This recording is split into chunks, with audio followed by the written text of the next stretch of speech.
Hey everyone, it's the lighting collector again, and we're back on my street lighting display with my 1956 to 1958 or 59, I guess, General Electric Form 400 clamshell.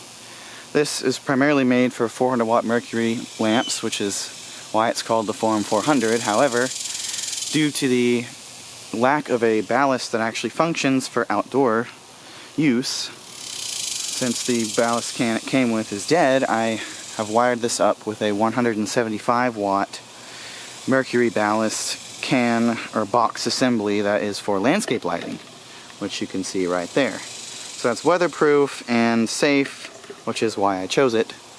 And yeah, so this is the earlier design of the Form 400 that came immediately after the Form 109.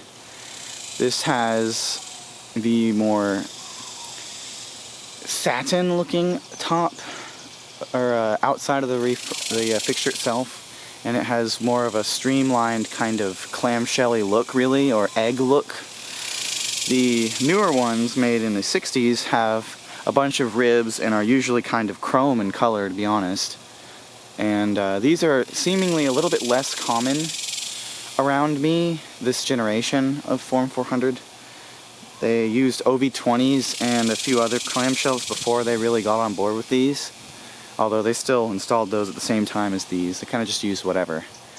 But, yeah. So the story behind this light, before I show you everything about it, is this came from Wylie, Texas, in the downtown street of Ballard Avenue, or Ballard Avenue, I guess is how it's pronounced, because it's got an A, which is their main street. There were a total of, I believe, 12 to 15 poles on the street, and in 1987 the mayor of Wylie requested, due to the electric bills, to have just the main street, only the main street, replaced with high pressure sodium fixtures, and they used American Electric Model 25s, and they already had one mercury vapor M400A, and they just reballasted that to high pressure sodium, and I believe they also used one or two M400A2s. Most of the original high pressure sodium fixtures have been replaced with newer ones now as the ballasts have failed. But yeah, so this light came from the downtown, and the mayor decided to take one of them for his personal home to use as a yard light, and that's where it was. And then the second owner of the home used it as well until the ballast failed and the bulb died as well. It had a 1962 GE bonus line mercury bulb in it that I have tried and it does not work anymore. So it has lasted longer than most bonus lines do, so I'm impressed. That's almost lifeguard territory, but unfortunately it does not work, which I'm a little bit sad about. I wish it would. So yeah, without further ado, we'll go ahead and open the fixture, or I will, and I'll show you the inside.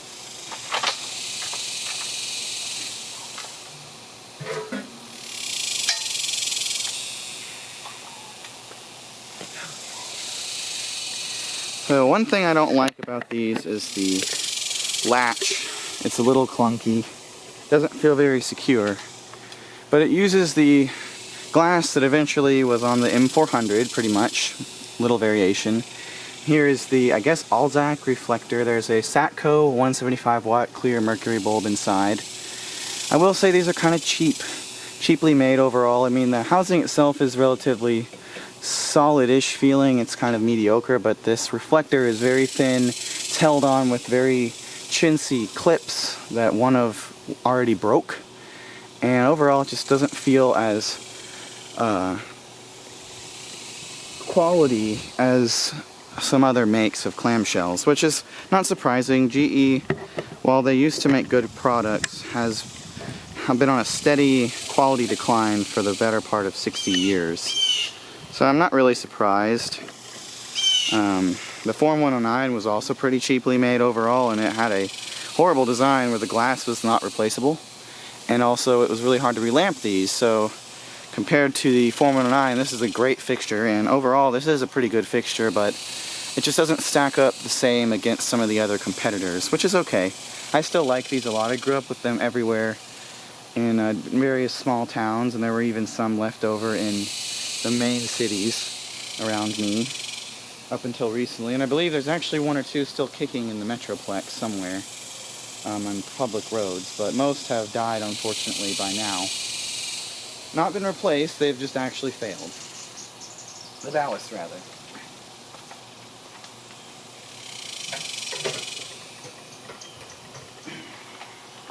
So, without further ado, I'm going to fire this up. Now that will look a little weird because the lamp, as you saw, is set back in the fixture because it's, you know, it's a 175 watt bulb.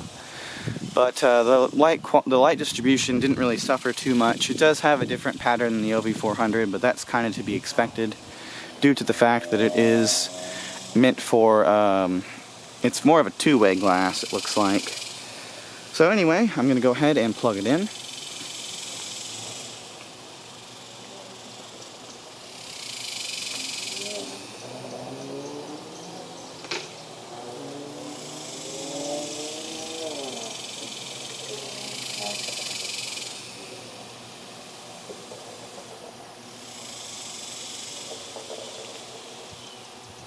Forgot to mention on the other video of the OV400 that I'm going to test deluxe white lamps in these as well, just to see how the distribution patterns change and also to just see how it looks compared to clear.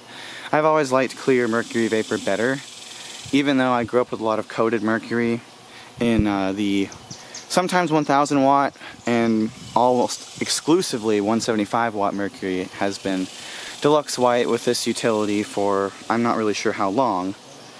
I don't ever really remember clear mercury in neighborhoods. It's always been coated. So at least as long as I've been alive they've been using that, or as long as I've noticed rather.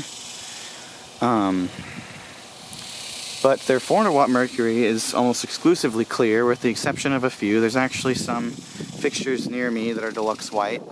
I have a suspicion that they may have used to use deluxe white more often because most of the deluxe white lamps around are relatively dim-ish. Some of them are anyway. Some of them are not bad. So I have a hunch that maybe they used to use deluxe white more than they do now for 400 watt and 1000 watt fixtures. Which there are actually a few 1000 watt mercury fixtures left in the system, but most of them have been removed or have just died.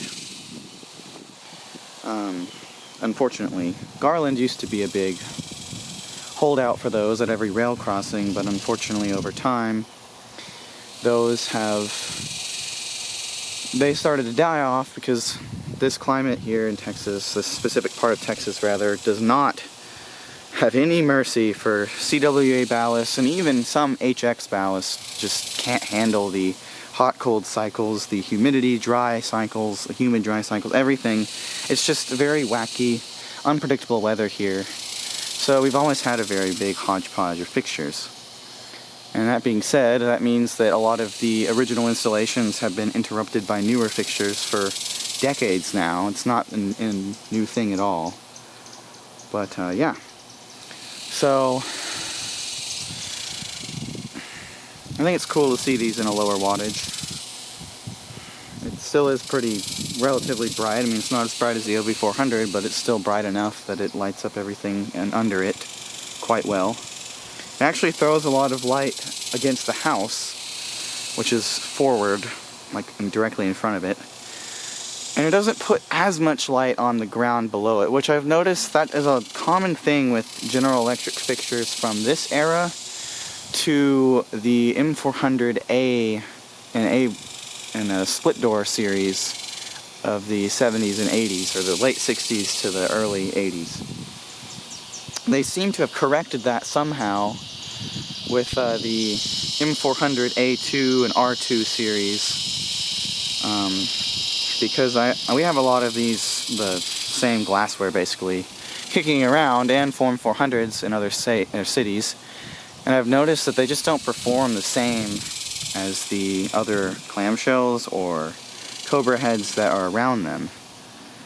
Like, the distribution pattern is just a lot different, and I guess maybe that's to do with the weird shaped reflector, which is honestly kind of like a seashell a little bit. And the glassware too.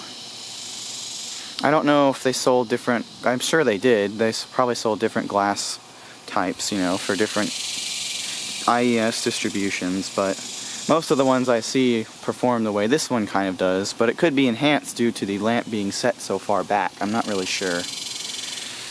Hopefully soon I'm going to get a 400 watt ballast can so that I can actually run this with the proper wattage it's meant for. I just decided that as for ease and just putting it up, I would use the 175, plus I thought it would be kind of cool to try something new, and I also think it's better to have 575 watts on this tree instead of 800 plus because of the ballast losses. So, sorry if I'm talking a lot. I'm kind of trying to flood the audio with a little bit less cicada noise, because tonight, for whatever reason, they're very loud. They were not loud the other night when I did my first take of these videos, and I showed too much of myself in them for my liking, so I'm doing a new one where you can't really see anything but my arms. Hopefully. If this goes up, that means that there's no exposure of me, but if it doesn't end up getting uploaded, then I guess, and there's a new take, then I guess that means I did see myself. So, one more thing to note about this is that it does take longer to get up to full brightness for some reason. I don't really know why, because the 400 watt fixture next to me obviously is faster, and yet it's a bigger bulb, bigger arc tube. So maybe it's just the type of ballast, perhaps. I'm not really sure, to be honest, but regardless, that's just how it is. So anyway, I do like it on this really short arm. It reminds me of some setups. Actually, there is some Form 400s in DFW. I remember now. There's one in McKinney, for example. And it is on a short arm like this. It's a curved arm, but it's similar. And I really like the way this looks. And here's... oh, there's that. The street light on the street over there is firing up. How convenient. That's a 2018 or 19... maybe even 2020, American Electric 115 and 100 watt high pressure sodium. I think I'm standing in possibly an ant pile, it feels like. No, I guess I'm just getting touched by blades of grass. Here's the weird streak of light that's kind of thrown. It's the brightest part of the light distribution, and it's on the house for some reason. I don't know why. I mean, it does a decent job below it, as you can see. But it's certainly not as bright as it is on the house. And it also has a lot of side throw too, like diagonal throw, so I guess the kind of idea is it's supposed to light a lot in front of it, I suppose is the intention. So I guess these probably, at least with this glass and reflector, work best on a shorter arm anyway. So, anyway, I'm gonna now turn this off and let you see the afterglow, and also here's a nice detail of the glass, which I actually find really cool looking. So yeah, let me cut this off.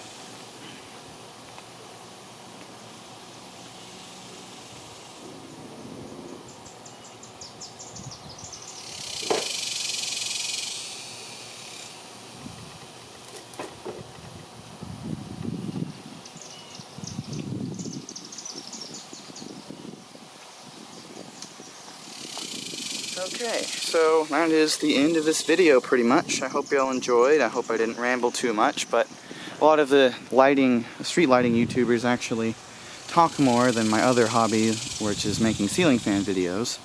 So I guess this is right on par with everybody else. Because I mean, yes, I can type everything in a description, but I kind of like explaining everything more in the video. I don't know, that's just me. But anyway, that's about it, and I hope you enjoyed. This is just in time as it's starting to get darker. So thanks for watching, and until next time, bye-bye.